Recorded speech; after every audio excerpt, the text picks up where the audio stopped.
Hello and welcome. Thank you so much to everyone for joining us today for what is set to be a pretty exciting hour. Now, there's so much going on in schools right now, and the purpose of today's event is to look at some of the biggest challenges schools are facing and how to deal with them. So we're going to be touching on some pretty meaty topics, but today is just the start, and our intention is to have a series of follow-up events to go far deeper, depending on what you'd like to hear more about. So today, hopefully you all know you have signed up to an expert panel, and my goodness, do we have an incredible panel for you today. Experts from the world of education and business. We're going to start by putting some questions directly to them around the challenges and solutions they see, but also we're going to open up for a Q&A at the end to allow you to get answers to the questions that you have. Now, before we get started, for those of you who don't know who Ivy House are or what we do, I thought I'd give you the quick 30-second version. So Ivy House, we work with corporate organisations around the world, the likes of Aviva, Deloitte, M&S, L'Oreal, and we develop their future leaders. But we also work with schools who are passionate about giving pupils the kind of development that will enable them to thrive in the world they're entering. So we work with a whole range of schools and students around the country, Camford, Charterhouse, Eton, a whole range of brilliant academies and schools in some of the most deprived areas of the UK. And we do that in two ways. Firstly, through the Ivy House Award, which is our award-winning skills development programme designed for teachers to deliver. And through the Future Leaders Project, which is an incredible free project for schools, which we're going to let you know a bit more about at the end of today's session. But to kick things off, I'd like to start by introducing our panellists. First up, we have Claire Marchant, who is the CEO of UCAS. Now, we are super fortunate today because she's actually jumped out of an event to join us. So we only have her for about the first 15 minutes or so. We have Professor Ger Grouse, OBE, who is a renowned figure in the field of education. We've got Nishi Lal, who's head of young people at Sky, and I believe is actually at a school today. So thanks, Nishi, for jumping out to join us. And Cenk Oz, who is the founder and CEO of Thread Media, and our very own Elka Edwards, founder and creative director of Ivy House. So Claire, given the headline for today's event was all about the challenges schools are facing, particularly with students not getting into their top choice of universities, it kind of feels fitting that we start with you. So could you give us a bit of a summary about what's going on in universities right now and what schools really need to know? Sure, and I think probably most people on this event will know that where we are at the moment is that we've had students apply. A lot of them apply by that January deadline, so that's gone past. Many of them will have had offers, and that is a deadline that has also passed back in May. We have quite a key deadline coming up, which teachers will all be aware of, which is that point on Thursday this week, where students need to reply to those offers and make a decision on those offers. So we're right in the middle of that whole decision-making process about progression to HE. I think in a normal year, we have really good confidence in terms of those that get their first choice. For example, 80% of students will get their first choice of university and course, and we know about 1 in 3 also get 5 choices, so they're sort of like really sorted for choice. I think this year is another different year, and I think that's the thing that all of us collectively in the whole education system mustn't underestimate. And we all know it's still what I'd call a sort of COVID cohort. And what do I mean by that? Of course, we've got the students who have had central assessed grades in terms of their GCSEs and are now facing exams for the first time. However, we've just done a great piece of sentiment work with students, surveying them, and about 95% of them felt really confident in their first choice. So I'm hoping once we look at the analysis post Thursday and see how many have accepted offers, that they're going into the whole of the summer feeling reasonably confident. Of course, at the moment, right now, they're taking exams, so they'll feel anxious, but we see the data and we hope they feel really reasonably confident. We also know that it's likely that there'll be many choices in clearing. So clearing opens just 4 or 5 weeks from now. So, you know, the summer sort of starts in terms of those choices, always over 30,000 courses in clearing. So we know students might start to think, oh, actually, I've got different grades grades and as predicted or whatever become results days, and we've got 2 different results days this year. So lots of tools and support round for them if they do decide to change their decision when it comes to results days. Brilliant. Thank you. And I know UCAS have done some really interesting research into what is termed the kind of big squeeze that's likely to happen in the next few years. Can you talk us through some of the kind of headlines that schools might expect to see? Sure. Well, one of the things we saw in January, just the January it's passed in terms of applications coming through, is for UK 18-year-olds that had increased. And that's primarily driven by, a little bit by demand, but primarily by the UK 18-year-old demographic. And it does vary. I can see some people in the chat from Sheffield. It will vary depending on what part of the UK you're in, which regions are growing at what rates. But broadly across the UK, you've got a 3% year-on-year increase, which actually means some of my advice to students when it comes to the summer will be focus on progression. So if you slightly missed your grades, progress, because of course next year with that increase in demographic will be that much more competitive because you've got another 3% of 18-year-olds. And then if you think further afield than this year, by 2025, 2026, you know, there could be, at the moment we deal with around 700,000 applicants a year, there could be up to 1 million. And again, that's driven by that demographic. It's also driven by things like UKHE being that much more attractive globally, because we're seeing an increase in international students as well. So it's an interesting year because of COVID. It's also an interesting year because the whole demography is changing. Brilliant. And it's really interesting what we're hearing in the dialogue from schools at the moment is where it was almost guaranteed with certain grades students would get in to their top choices of universities. That's not happening so much anymore. So what's your advice to schools particularly around that? I think the key thing is the whole what universities are looking for is beyond grades. They're looking for people who will be successful on those courses. So I know a lot of teachers and advisors on this event will put a massive amount of effort into getting students to prepare their personal statement, for example, giving examples of work experience, writing the reference on those students, and they are really important components. Don't underestimate those in terms of looking at those. I think overall, the higher education sector has made some really significant steps both last summer and this summer in regards to also looking at disadvantaged students. So that's also something I bear in mind. So for example, last year was the first year that individual level free school meals data got shared, which allows universities to take that into account when they're looking at the unique circumstances of an individual. And for next year, we start to extend out what we call our widening access questions. So whether someone's a care leaver or whether they've got care experience or whether they're from an estranged student or they're you know, they've got different unique circumstances. So I think just bear in mind it's not all about the grade. What a lot of universities want is on their individual courses and subjects is they want some diversity. That's where you get the richness of higher education, is that diversity of thought and of experience, and that's what universities will be looking for. Brilliant. So now I've got the killer question, and it's quite a big one, which is how can schools best set students up for success? How can they showcase all of that stuff? Yeah, I think it's really difficult. You know, my parents were teachers, and so I hats off to those of you who are on the call and the event who are teachers, because squeezing this into everything else you do is really, really difficult. There are loads of tools available to you, particularly if you're thinking about squeezing something into a lesson plan for 10-15 minutes or something like that. I would point you at the UCAS Hub. What our data shows is the conversations can't start early enough, and that's the key thing.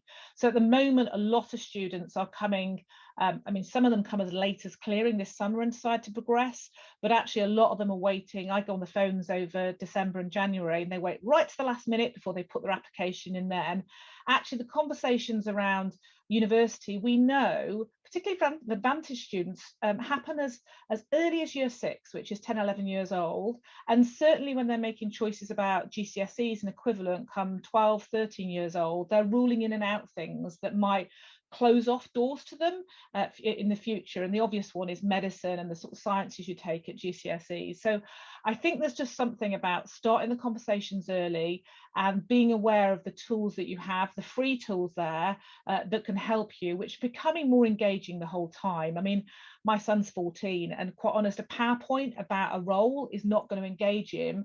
A video or someone, you know, like Nishi, talking to them about a business and about an experience, not just about a 3-year undergraduate degree, but about a career, talking about an apprenticeship and all of those different things, and making it a broad conversation will really help.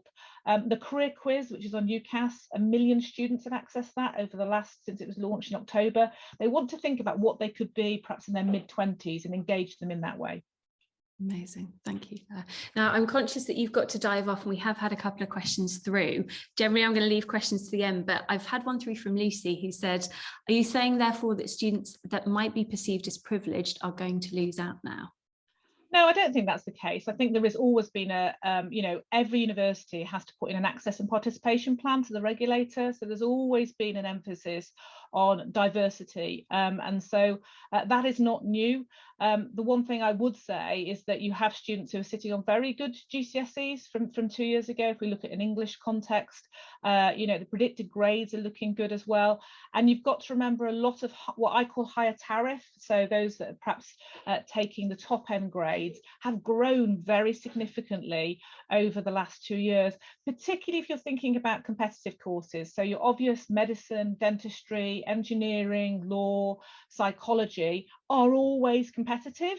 There are always people who want to get into those courses and don't get in, and that's why you have tools like Clearing Plus and the digitization of clearing to give people options as they go through the summer. Brilliant, thank you. And do you think it's worth students starting to look at different angles if those courses are getting more competitive, possibly reconsidering the courses they're applying for? Or is it more a case of trying to go through clearing to make sure that they get a place on that dream course? I would always be encouraging your students, and the more you can get parents and guardians involved in this, the better, to be looking at, you know, so if this scenario happens, what are you going to do? If this scenario happens, what are your options? And the more they can research, and one of the reasons we put a delay in on results day is that we don't want knee-jerk decisions. None of us do, because we know the continuation is affected and your chances of being happy and successful at university are affected. So the more they can do in terms of research, I think even at this stage around different scenarios will be helpful to them if they change their mind during July or August. Brilliant. Thank you so much, Claire. You are free to carry on with your day. Thank you. We really appreciate your time. Elke, I think you're in a really unique position because you kind of straddle the worlds of business and education. You work with teachers, you work with students, you work with corporates. Is there anything that you'd add to what Claire said?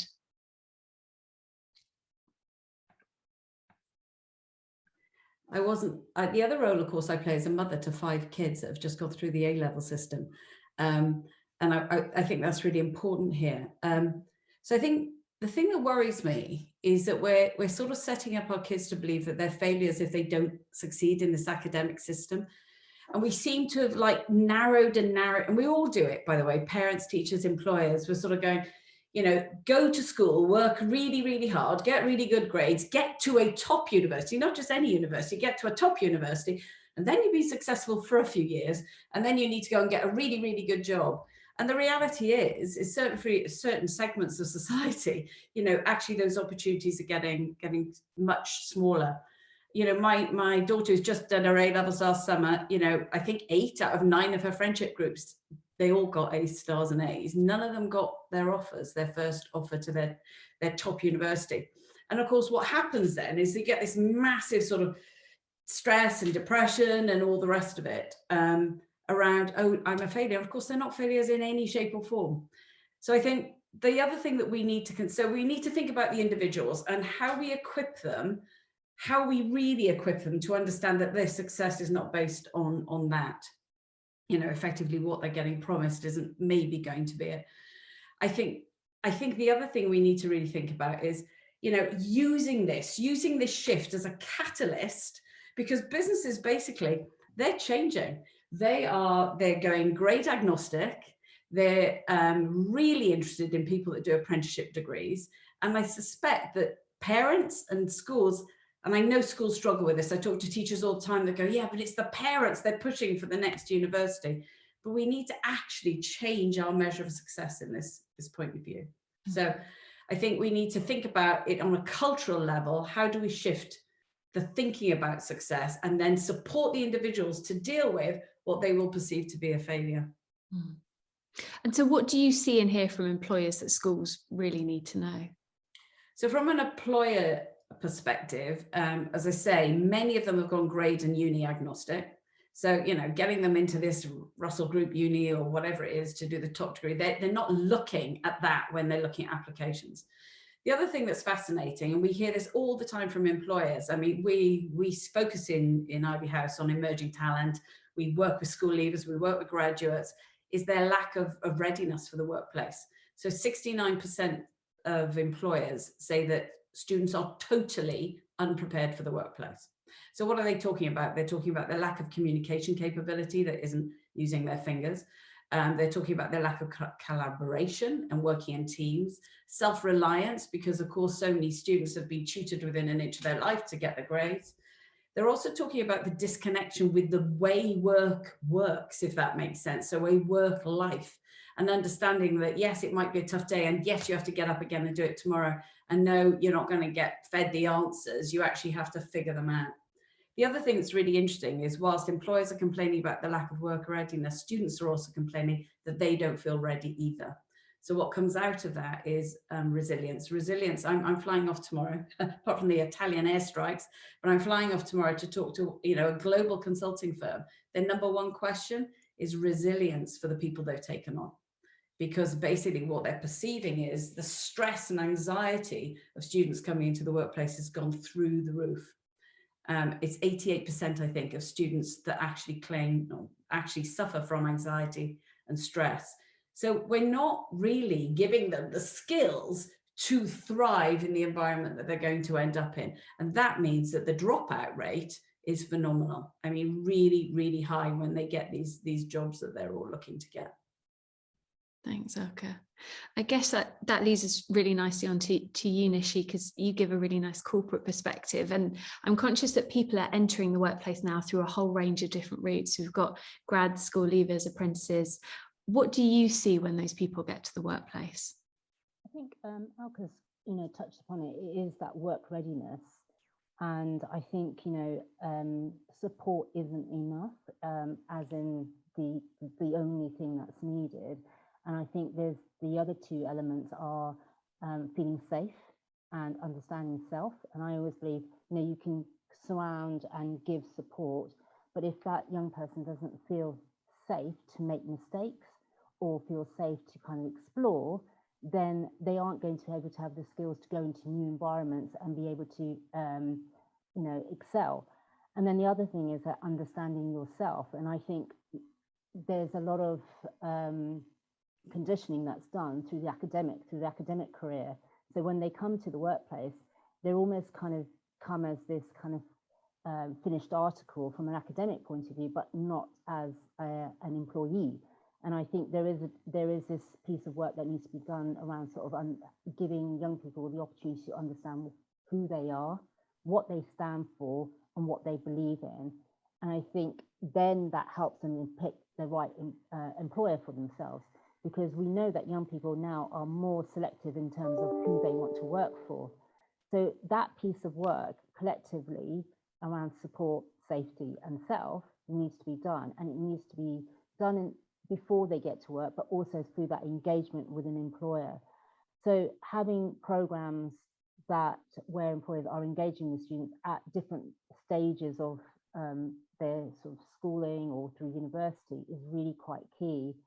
And also then that whole piece around young people seeing themselves in those jobs or seeing themselves in that workplace is really, really important. So that exposure to the industry, whichever industry they choose to be in, is vital, because that's the first time they'll actually start to visualize themselves in a working environment, and in terms of doing a particular type of job, getting into career pathways that they want to. So I just feel it's really important, that engagement piece between school, employers, education, But there's also one other part, and that's supporting the educators. And I think that's really important, understanding. And, you know, I've designed and created experiences on behalf of Sky for many years, but my customer is always the teacher. And understanding what the needs are of the teacher, who we know are time poor, who are really trying to work through such high levels of work, is really important. So how do you create things that helps and support the teachers to be able to educate the students in the way they need to, so they are ready to engage with, you know, the conversations around careers, and then be able to confidently be able to kind of go into a workplace. The soft skills are always there, and we do many sort of programs around sort of developing skills, but I think that's really quite key, is those soft skills, and Elke also touched on them: collaboration, communication, teamwork, and those will never change. So it sounds like that we need to build this kind of bridge of connectivity between business and education, both for the students and for the teachers, I guess. I'm really interested, Ger, from your perspective, is there anything else that we need to acknowledge? From an employer's perspective, I think the more work we do to thinking about giving young people ownership of their careers and pathways, I think that's really important. I think exposure is key, so industry involvement in their academics is vital. So I know there's lots of challenges around work experience for young people, and I think the more we can do that for that young person is really important. And absolutely, it's not a case of having A-star students any longer. It's about having people from all backgrounds. There's also a lot of work being done around neurodiversity, because I think we have to be realistic about every young person. And I think, you know, if you're trying to look for somebody that's coming out as a high achiever, has absolutely all the right skills, you know, is able to kind of fluently be able to complete or speak in a way that once was the only way to do it, I think is a bit of a misunderstanding. And I think the more diverse voices and abilities we have, the better it will be for business and industry. Yeah, brilliant. Thanks so much, Nishi. What's your view on this, Ger? Anything to add? Well, it's hard, isn't it? It's not, I mean, my view is that it's not easy, and I think that we also need to perhaps step back a little bit. And if I may, Laura, I'll just throw a few paragraphs at you just to think some things through. I'm speaking at a conference in Cheltenham Racecourse, I think, on Friday, so I'm looking forward to that. Maybe the Queen's going to be there, who knows? But in prep, I was looking at an education report in the City of London, 1923, and the report kind of concludes that the youngsters are doing quite well when it comes to tests and examinations, but they are very ill prepared for the world of work. So fast forward 99 years, and it could do better, I think, springs to mind. And I just wonder how much we're actually serving the system rather than serving the youngsters, because we've got this system where we go to primary school and then we pass the parcel to secondary school, and we pass the parcel from secondary school to somewhere else, and then from somewhere else to somewhere else.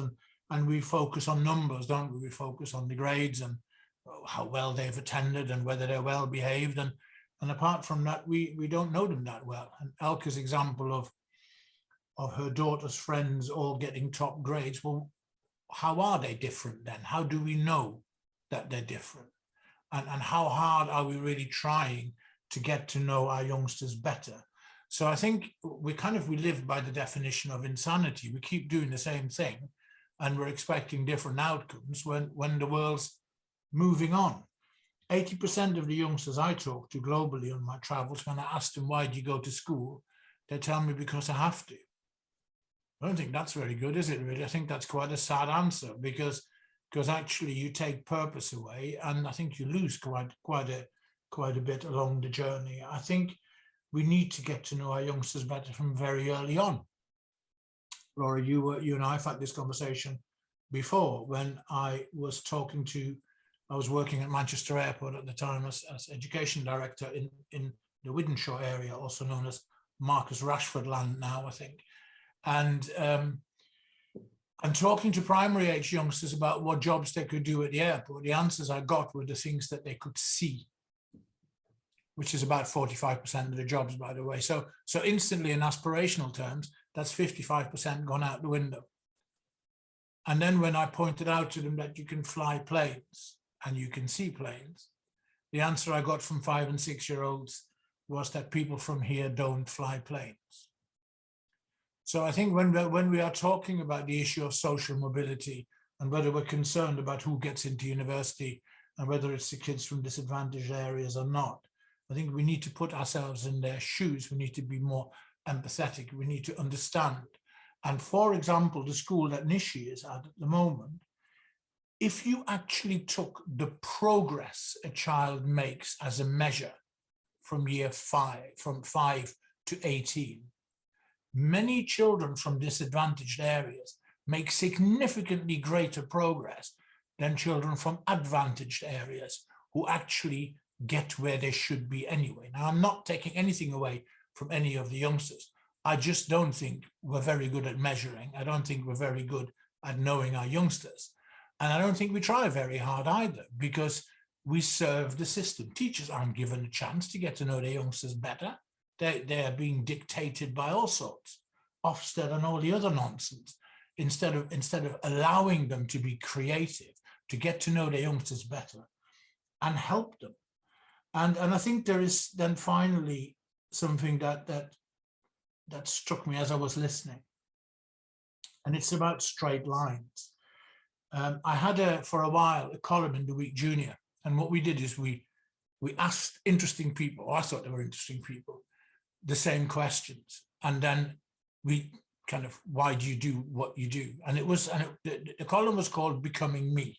So it wasn't about where you landed, it was kind of how you got there. And the last question we asked every single one of the participants was, draw us a line of your life, of your professional life. And the conclusion is there are no straight lines, and it's okay.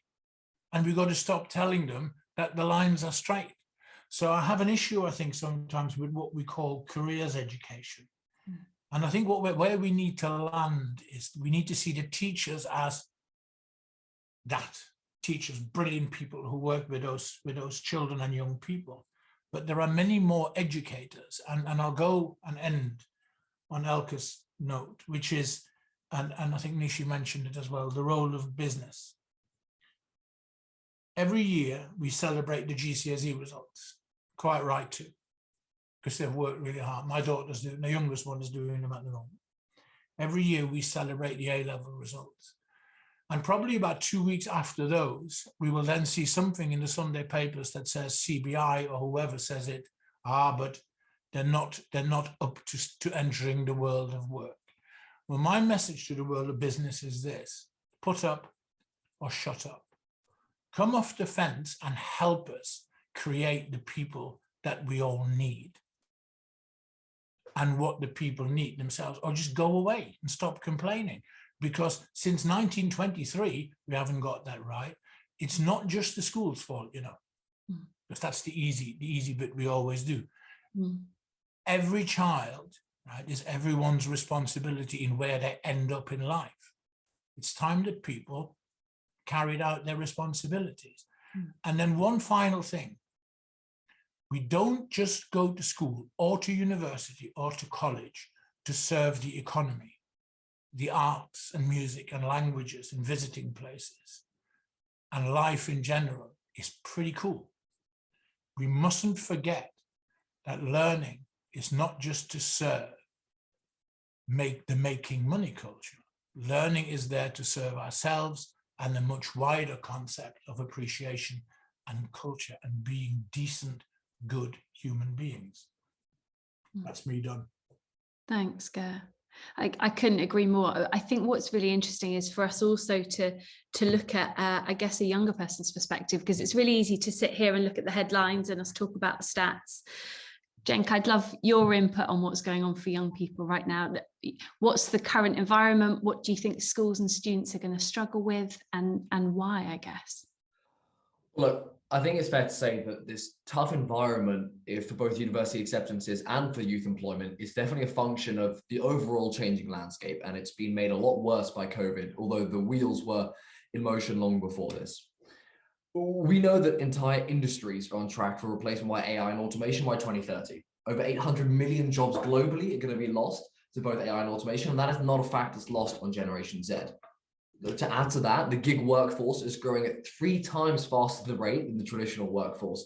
And there's a big emphasis now on self-employment and demand-based freelance work, which schools really rarely refer to, or let alone teach about kind of survival techniques in that industry.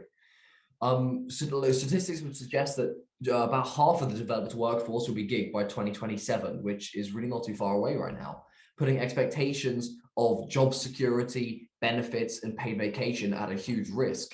But it's not just the benefits that we lose out on, it's the risk that we take on having not been trained for the level of hustle that's needed to survive, let alone thrive in this new employment environment and ecosystem. What schools and universities teach today has, as you said before, has absolutely not kept up with the changing job landscape. Most importantly, the mindset needed to excel. The economic landscape has flipped over its head in the last 5-6 years, whereas the syllabus hasn't changed in the last 50-60 years. Another point I want to make is that, look, it's very easy for parents and teachers to identify academics or athletes or musicians or performers super early on in their life, and they can then get the training and coaching facilities necessary to develop their skills. But it's virtually impossible to identify an innovator or an entrepreneur. So what happens is they're left to create and ideate and drive forward their ideas in relative isolation. Modern colleges and universities, as I said, continue to educate Generation Z in the same way because the syllabus hasn't evolved. And it's a big problem if young people are growing up having not developed the skills needed to succeed in this gig or creator economy that we're going into. And we need schools to encourage ideation and innovation and the onwards development of the ideas that these kids have, because there's definitely no lack of ideas, but they need to teach us to think like moonshotters and really try and execute on them at a very early age. I think the next part I want to talk about is a fact that 85% of the jobs needed for 2030's economy haven't even been created in scale yet. And they're focused in 2 main areas, both unsurprising, the first one being the tech sector. We definitely need to understand big data much better, artificial intelligence and robotics, because somebody is very soon going to be fitting kind of smart meters into someone's houses, or fixing autonomous vehicles, or even performing telesurgery. And the second part is around social change focused, things like aquaponic fish farmers or rewilders or becoming a garbage designer. So this current generation of students needs to build companies and offer the services that are going to be needed for 2030's economy. And that's everyone in the classroom today. It's not going to happen. It needs to happen now, not in the future. Mm-hmm. I think, lastly, innovation or kind of young entrepreneurship is definitely not what everyone says it is. I've heard a lot of people, often referring to myself, saying that, oh, everyone in Generation Z is an entrepreneur. Well, in fact, Generation Z isn't all about entrepreneurship. It's not all entrepreneurs. It's actually much more of a practical pragmatist. It's more of a survival mechanism than a reach for the riches. We don't kind of follow a standard business model and have these huge kind of business-wide wins. We have small, sustainable wins, which kind of help us to go along. But another word I like to use is solopreneurs as opposed to entrepreneurs, because it gives that idea. Look, I feel like innovation, ideation, and leadership skills are what schools need to be teaching, what Generation Z wants to learn, what employers want to see in their new hires, and also what the kind of countries, and even on a world basis, what the world needs to evolve. And most importantly, it's what our future depends on, because we're the ones who almost are relied on for that innovation in 2030. Thanks, Jack. I think it's really interesting. We all know that the world of work is changing, but the scale at which it's changing is almost far more rapid than I think we can quite appreciate. And what's really interesting is we're hearing that this kind of string of A's and extracurricular activities is not going to be enough to set students apart anymore.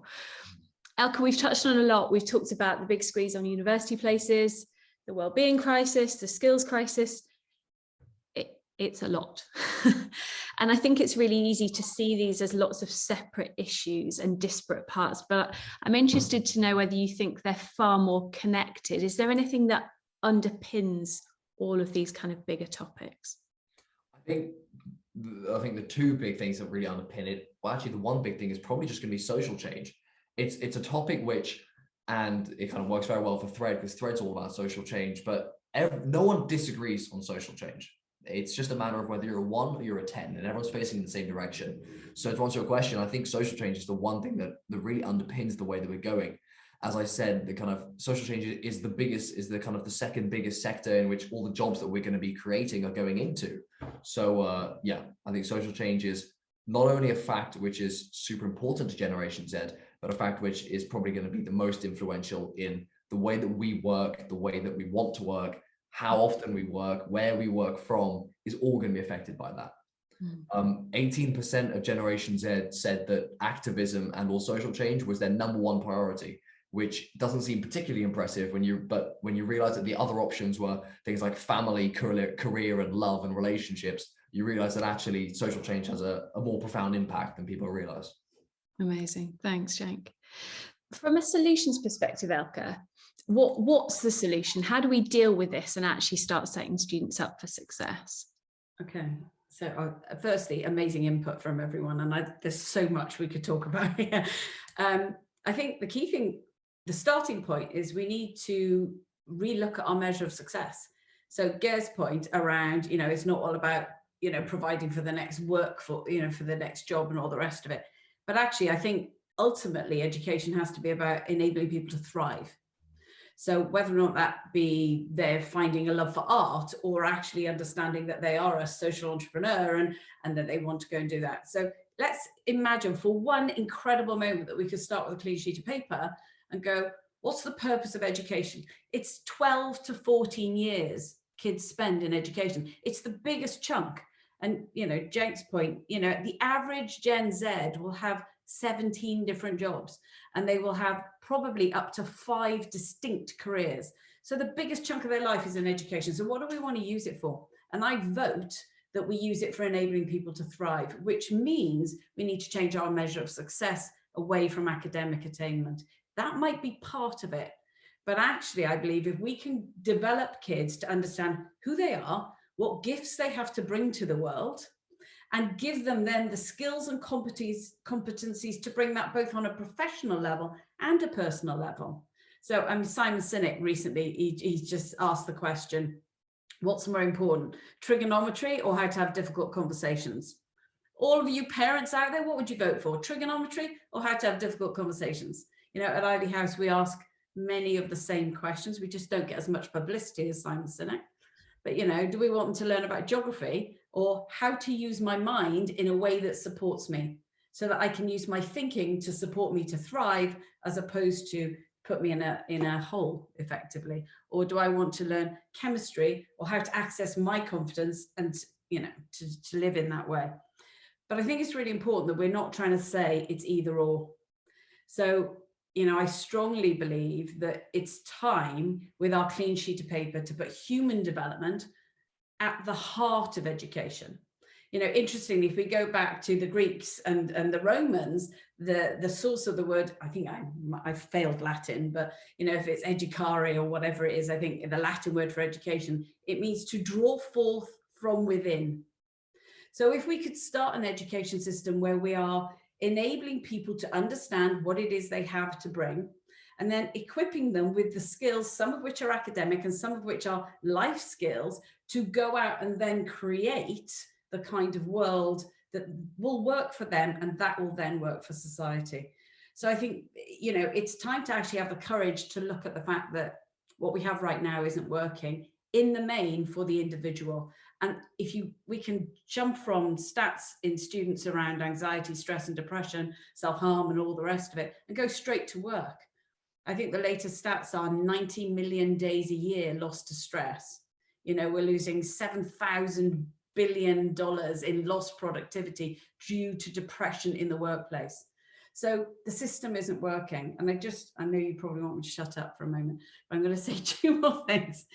One is, Gare put it out there, put up there, and put up or shut up. We work with organisations all the time that are truly motivated to help education. And we at Ivy House are truly motivated to help education. It's hard. It's not hard because the teachers don't want to do it or the heads don't want to do it. It's hard because they're driven in such a way to deliver here that they don't have time to breathe to look over here. So there is an absolute need for a connection between the two, but it's about finding the space and time to enable that to happen in a really efficient and effective way. So if we can change our measure of success to how we thrive in life, and if we can change our focus of education to ensure that we put human development at the heart, academic, learning here, and then professional and personal skills around here too, then I think we have an education system that will serve that. Thanks, Edgar. I think that leads me really nicely on, because I think, again, most people are bought into addressing this. We had nearly 200 people sign up for today. People really care about this stuff. There's no shortage of people wanting to do the right thing, but they're having to juggle a lot, and there are confines of the system, the curriculum, the timetable. Where do people start, and is it one or the other? No, it's certainly not one or the other. I just wanted to kind of hook onto Elke's point as well. University, I think the word university, going back to my children's university days, it originally means places where people gather to learn. It's not places where people gather to welcome Ofsted and be driven down a certain route and are made to taught. I think we need to rethink this whole thing, right? Rather than kind of making a bad bot shop job, as always is the case. I think we just need to sit back and we need to measure what we value. And in order to do that, we need to decide what our values are. To answer your question, where do you start? Young. Yeah, we did some research with a number of universities. Oxford University is about to publish another bit of that research that we did through Kidzania. All stereotypes are set at the age of 4. Almost all girls globally choose activities that are below their age range. There's almost, in terms of stereotyping, there's almost no shift between 4 and 14. And children can only aspire to what they know exists. If we don't start young, we're done for. So that's the first answer. And then I think we need to rethink what we mean by teachers and educators. And we need to come to a point where as long as we have governments and authorities that don't trust teachers and the teaching profession, we will never make the headway that we can make. It's absolutely ludicrous that these whole systems are effectively put in place so that, as my dear friend Ken Robinson would put it, so that creativity gets stifled. People need to take responsibility for this. So we need to value our teachers. We need to value our leaders, and we need to trust their judgments, and we need to then support them where they tell us the support is needed. And if then somebody wants to go in and audit and help out, not to damn people, but actually to help people and help the youngsters, then I think we're going to get somewhere. I think we need to look at technology. We need to stop looking at shiny lights and nice noises, and we need to look at technology for good. I think we need to stop kidding ourselves that we're making enormous progress in that sense. There are schools in England where during COVID, 35% of the children had no internet access at home. 2021, the 6th wealthiest economy in the world. So remember at the beginning, measure what we value. Well, if we say that we value education, we're going to need to put collectively as taxpayers, we're going to need to put our money where our mouth is and support our schools to be more than schools, to sit at the heart of communities and make the lives of young children better. Catch up, finally. I don't know what we're catching up for, quite frankly. I think the people in the Ukraine have got a lot to catch up on when their kids eventually go back to school. I think we need to see a sense of relativity in this. And catch up, I think we should start to catch up with 3-year-olds who've never played with many other children, who are scared of adults, who haven't played outside their own houses and don't know quite how to behave in bigger spaces. I wish the teaching profession courage, because I think if we're not courageous, we're not going to get anything. But most of all, I think unless we collectively stand up and support our teachers rather than condemn them, this is almost a discussion not worth having. So I'm positive that we can get there, but I think we need to tell some home truths, and we need to vote in the right way when the next general election comes up, so that we actually vote for change for the children, rather than so that political parties can say after 5 years, look how well we did. I don't particularly care. It's all about the kids.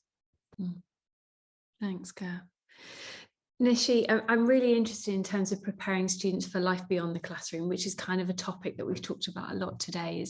I'd love to know what the most important things that you specifically, or I guess the people at Sky, are going to be looking for when hiring school leavers, grads, apprentices. What are the top things you're going to be looking for?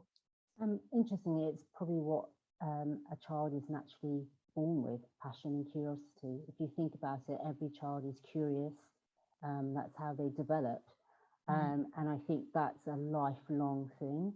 And I think the systems that they have to go through start to kind of remove that curiosity in them, because it's just about sort of learning to sit an exam or get through a stage, or apply for a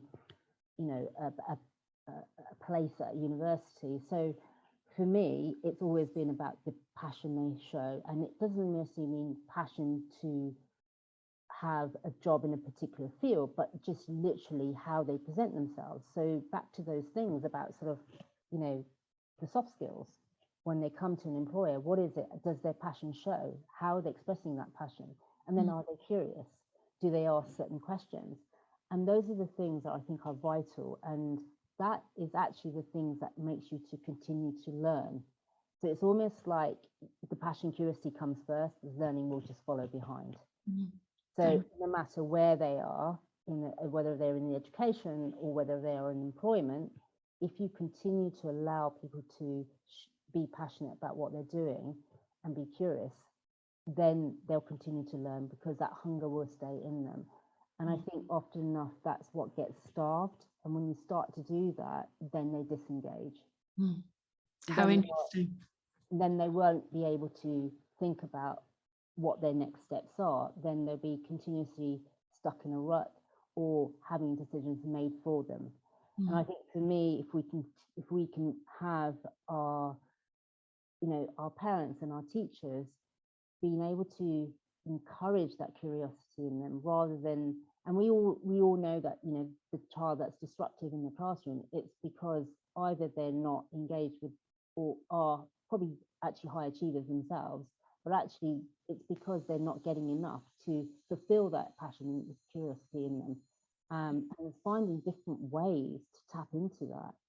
And I think that's really, really important. So definitely those things are really important, because those are things you can't really teach. Yeah. They come equipped, and I said, every child is born with that, and that's how they develop their skills. So that's quite important. And I think, touching on sort of, how we'll be preparing them for the future, we are heading to a digitized UK. And, teachers have had to learn to teach in a digital way because of the pandemic. And yes, absolutely, there is right that there is such, this demographic. I mean, digital inequality is also social inequality. And those things together.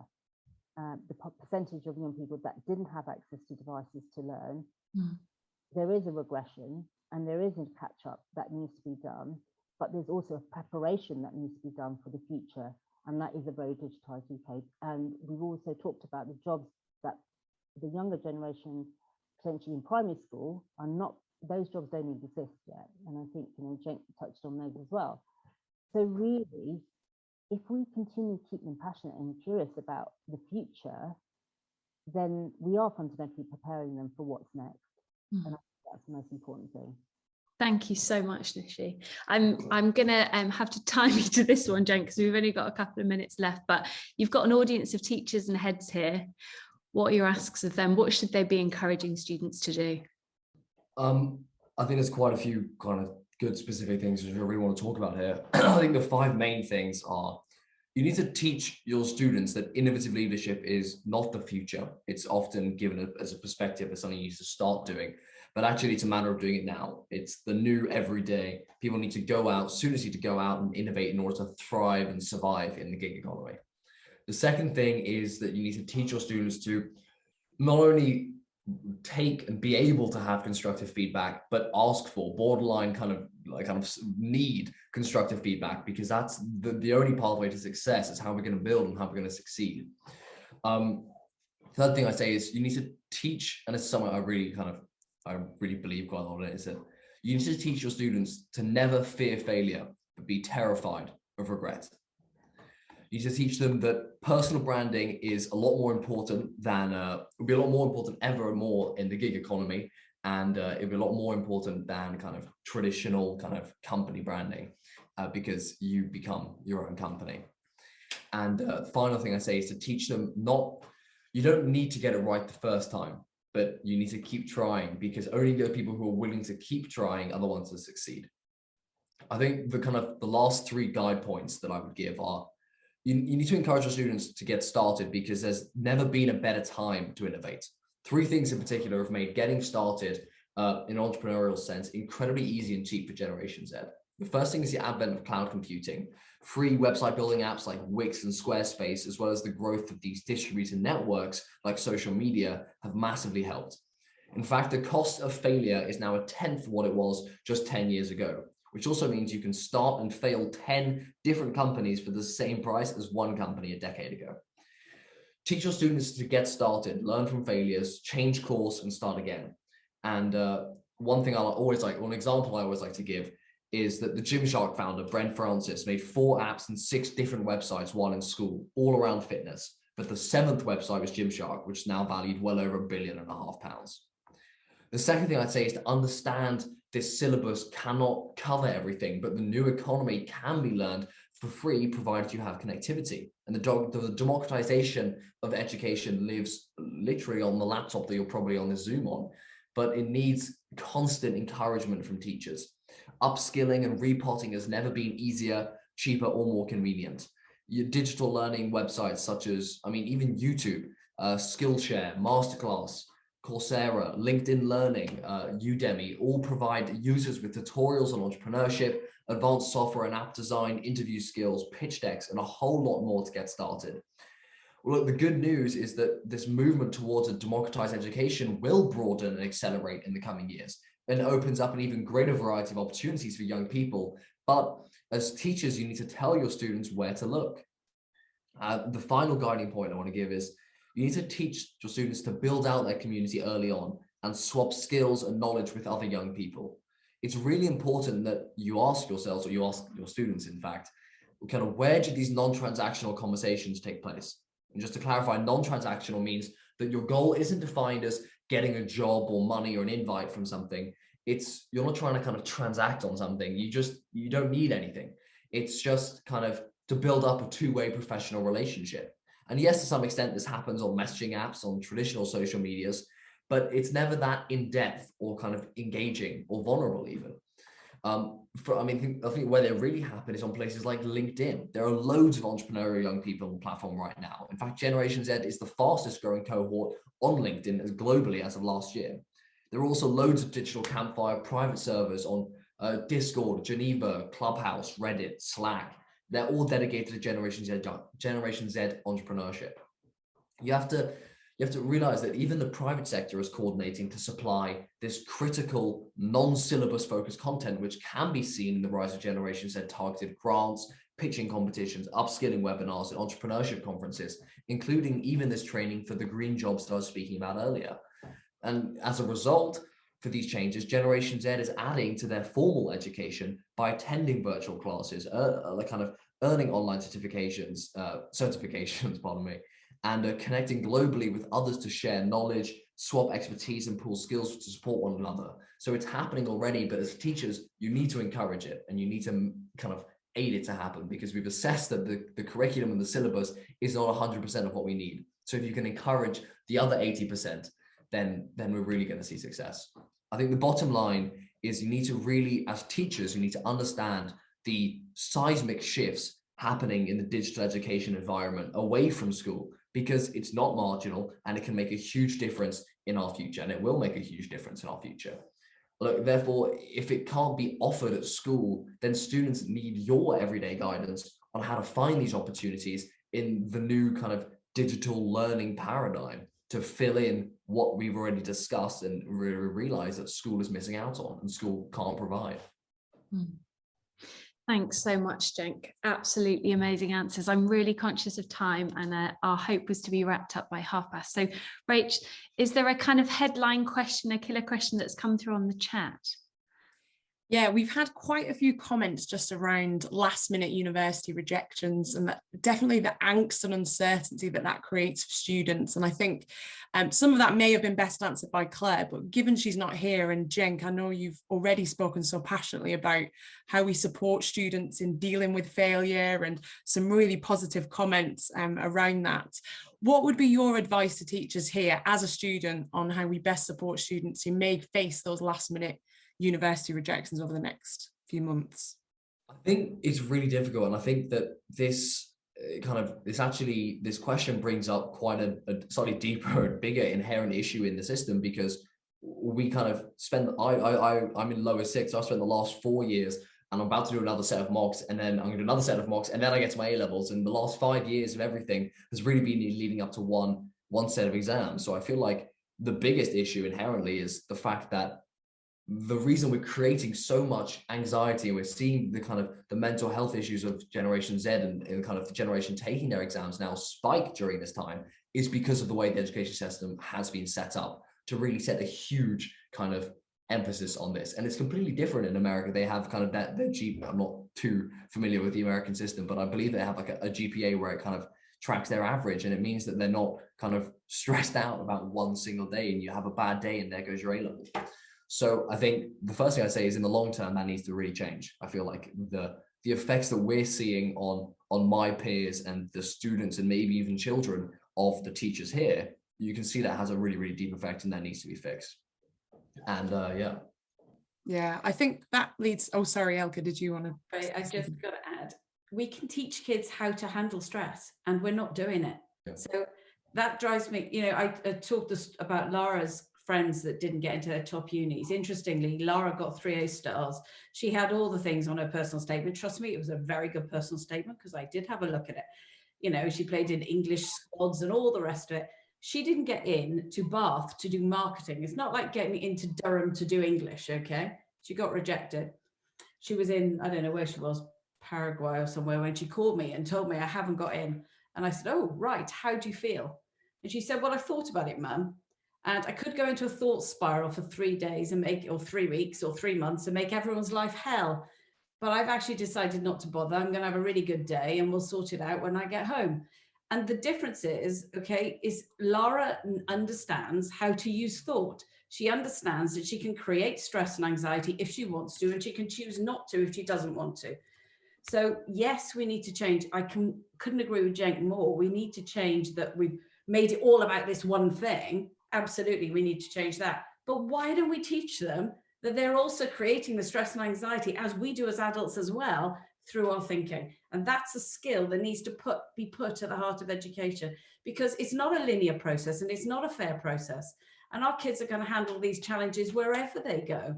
So let's actually give them the skills that will enable them to go, oh, there's another challenge. Okay, fine. I'm going to go out and get drunk with my mates in Paraguay, and then I'll sort it out when I get back. I think just to very quickly add on that, I want to be very conscious of time, so I'll speak for just a minute and say that, look, I think every event has 2 factors. It's an input and an output. And as a person, you're only ever in control of the input. And so I actually just had this conversation with my partner just a couple of days ago, because she's doing her A-levels. But I said, you can only control the input. And if you purely believe that you've put 100% of your effort into the input, you've done everything that you possibly can do for the input, then the output is not in your control, and you shouldn't let that affect your mood. And the way that I learned this was because I used to do a lot of acting, and as like a child, and for every 500 auditions that I didn't get, I got 1. And I realized, well, actually, you celebrate the input, don't celebrate the output, because the output might be you're too tall, you're too short, your hair is too brown. So when it comes down to such kind of purely things that you're out of your control, then that was where I kind of really learned that actually the input is really what matters. And the levels of stress that we're seeing are all because people are focusing on the output, and they're putting all of their eggs onto the output basket per se. And it's something they have no control on, which is why we're seeing such high stress. Whereas the kids who are putting all of their effort and stress into the input are just kind of doing the best that they can. And then once that's done, then there's no stress or anxiety around what result they get. Thanks so much, Cenk. And I think that leads us really nicely on to our view is that we can all stand here and we can all talk about it, or we can do something about it. And I think the reality is that even pre-COVID, that we saw a skills crisis, a mental health crisis, a wellbeing crisis, a disconnect between the world of education and business. And actually, at Ivy House and all the other speakers here today, we voted that we're going to do something about it. So we're very excited that on Friday, we are launching the Future Leaders Project, which is a totally free schools initiative, which is about addressing lots of the stuff that we have talked about today. So it's about building a bridge of connectivity between education and the world of work. It's about supporting students to make more conscious, informed decisions about their future and understanding actually what the world of work looks like now, and that it's not a linear path. And it's about inspiring kids from all backgrounds to step up and become the leaders of their lives. So it brings together the most amazing collaboration of change makers from education and business. We've got Nike, Facebook, Deloitte, Netflix, Google, BBC, you name it, we've got them all. We've got some of the most inspiring young leaders in the world. We've got 15-year-old CEOs who founded their own companies and are making 20 million a year. And it's delivered in two parts. So there's a free resource portal for teachers, which is packed with lesson plans, expert talks, interviews, events, activities, and they cover lots of the topics we've talked about today. So self-leadership, well-being, diversity and inclusion, leadership, careers, my future. And there's a competition, and it's open to students aged 15 to 18. And it offers the most incredible opportunity to be seen, heard, developed by the biggest brands, influencers, and the best coaches in the world. So headline is, it is totally free. There are a host of life-changing prizes. Best bit for schools, it meets 7 Gatsby benchmarks, a host of ISI and Ofsted requirements. So we're going to send you the email after today with links to register from Friday. I just want to say a massive thank you. Thank you to every single one of you for joining us. Thank you to our amazing speakers. We're going to pop a feedback form link in the chat. And that's also your chance to tell us what you want more of. So today was just the start. So please give us your feedback. Who do you want to hear from? What more do you want to discuss? What topics would you like to investigate in future events? But thank you for your time. And that's all from us until the next event. Thank you.